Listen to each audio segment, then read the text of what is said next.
ఆ మూల నుంచి ఈ మూలకు వచ్చిన, ఛత్తీస్గఢ్ బార్డర్ నుంచి ఆంధ్రప్రదేశ్ బార్డర్కి వచ్చిన మిమ్మల్ని చూస్తే చాలా సంతోషం అనిపించింది.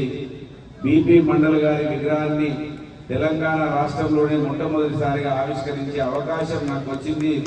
దానికి సూరజ్ మండల్ గారు కూడా, అప్పుడు వారు బీహార్ నుంచి ఢిల్లీలో ఉంటారు, వారు బీహార్ వాస్తవ్యులు. బీపీ మండల్ గారి జన్మస్థలానికి అక్కడికి వెళ్ళి ఆయన ఘాటును కూడా సందర్శించి రావడం జరిగింది. మొత్తం మీదైతే ఈ బీసీ గర్జన ఇవాళ మిర్యాలగూడలో జరిగే అటువంటి గర్జన రాష్ట్ర వ్యాప్తంగా వ్యాపించాలని, ఏ రోజైతే నిజంగా చెప్పాలంటే రేవంత్ రెడ్డి గారు మాకు మాత్రమే పరిపాలన దక్షత ఉంటుంది అన్నప్పుడు తెలంగాణ రాష్ట్రంలో ఉన్నటువంటి ప్రతి కుల సంఘం కూడా, బీసీ సంఘం కావచ్చు, ఎస్సీ ఎస్టీ సంఘం కావచ్చు, ఉప్పెనలాగా లేవాల్సిన అవసరం ఉండే, అప్పుడే లేవకపోవడం వలన ఇవాళ వాళ్ళు వన్ సైడ్గా పోతా ఉన్నారు. కనుక ఎప్పటికైనా బీసీలు అందరం కూడా ఐక్యంగా ఉండి, మా మంత్రిలో అయితే నిజంగా ఆశ్చర్యపోతారు మీరు, ఇక్కడ ఒక్కటన్నా సీట్ వచ్చిందని చెప్పిండు రవణ చెప్పిండు. మంత్రిలోనైతే 3 ఓట్లు ఉన్న కుటుంబం, ఎన్ని ఓట్లు ఉన్నాయి? 3 ఓట్లు ఉన్న కుటుంబం, 50 సంవత్సరాల ఒకే కుటుంబం 3 ఓట్లతోటి గెలుస్తా ఉన్నారు వాళ్ళు.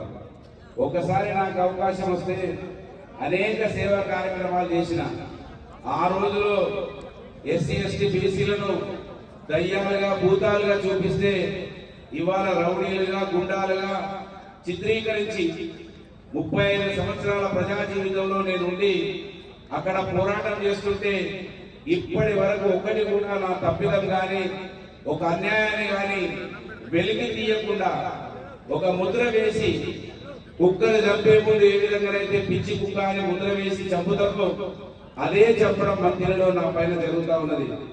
ఈ సమాజానికి తెలవాలని మల్లన్న గారి పిలుపును అందుకొని ఖచ్చితంగా ఇప్పుడు రవి గారు ఏదైతే ఆందోళన చెందుతున్నారో, ఇది అర్జున్ గారు క్షమించాలి, అర్జున్ గారు ఏదైతే ఆందోళన చెందుతున్నాడో అది మీకు రాజ్యాధికారం కావాలని, నేను కూడా ఎమ్మెల్యే కావాలని అనిపించినప్పుడు మాత్రమే తెలుస్తుంది.